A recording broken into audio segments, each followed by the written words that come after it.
नमस्कार साथियों, सुदर्शन क्लासेस में आपका एक बार फिर से बहुत बहुत स्वागत है। और मित्रों, आज मैं आपके सामने लेके आया हूँ some important facts of chemistry के बहुत महत्वपूर्ण तथ्य जो आपको एंट्रेंस एग्जाम की दृष्टि से बहुत इंपॉर्टेंट होने वाले हैं और आप इनको जरूर याद करें मित्रों, और अपनी कॉपी में लिखें और एग्जाम से पहले इन चीज़ों को पढ़ के जाए, क्योंकि स्टूडेंट्स क्या करते हैं, बड़ी बड़ी चीज़ों को पढ़ लेते हैं, छोटी छोटी चीज़ें दिमाग से उतर जाती है। तो आप इनको जरूर देखें मित्रों, ठीक है। जैसे पहले स्लाइड में देखिए मित्रों, मैंने इलेक्ट्रोनेगेटिविटी, इलेक्ट्रोपॉजिटिविटी, आयनाइजेशन पोटेंशियल और इलेक्ट्रॉन एफिनिटी, ठीक है।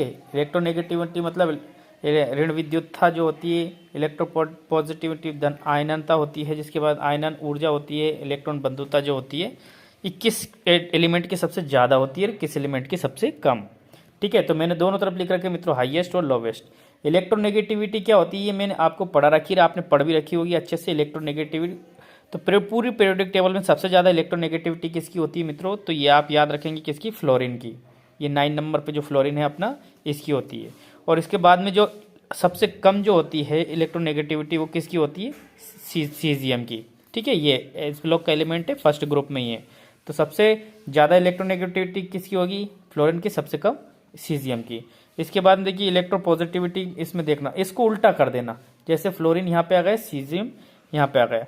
तो कहने का मतलब यहाँ पे देखिए आप, इलेक्ट्रोनेगेटिविटी का अपोजिट क्या होता है बच्चों, इलेक्ट्रोपॉजिटिविटी होता है, ठीक है। तो इलेक्ट्रोनेगेटिविटी जब इसकी हाईएस्ट है तो इलेक्ट्रोपॉजिटिविटी इसकी हाई होगी, ठीक है। यानी सीजियम की इलेक्ट्रोपॉजिटिविटी सबसे ज़्यादा होगी, फ्लोरीन की सबसे कम, ठीक है। एक बात और ध्यान में रखना मित्रों, सबसे लास्ट वाला एटम जो आता है अपने एस ब्लॉक में वो आता है फ्रेंशियम, FR आता है। लेकिन स्टूडेंट्स कभी कभी गलती से इसे इलेक्ट्रोपॉजिटिव सबसे हाई बता देते हैं और इसको इलेक्ट्रोनेगेटिविटी सबसे हाई बता देते हैं। जो आपको पढ़ने में जो उसके फैक्टर्स है उसमें यही लगेगा, लेकिन थोड़ा सा एक्सेप्शन है इसमें, ध्यान रखना, ठीक है। आयनाइजेशन पोटेंशियल, जो आयनन एनर्जी जो होती है सबसे हाईएस्ट किसकी होती है, हीलियम की, सबसे कम किसकी होती है मित्रों, सीजियम की, ठीक है।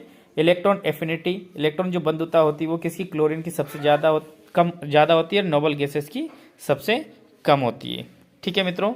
इसके बाद में आगे देखिए, यहाँ पे और चीज़ें लेके आया हूँ मैं, जैसे एटॉमिक साइज, मेल्टिंग पॉइंट और melting point of metal non metals. जैसे मान लीजिए मेल्टिंग पॉइंट का मतलब होता है कोई सी चीज़ जब पिघलती है ना उसको मेल्टिंग पॉइंट बोलते हैं, उस टेम्परेचर, जिस टेम्परेचर पे जो पिघलने लग जाए।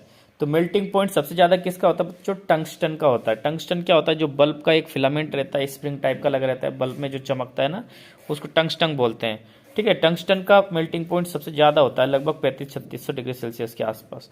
और मर्क्यूरी का सबसे कम होता है, ये मेटल की बात कर रहे हैं, मेटल की, ठीक है।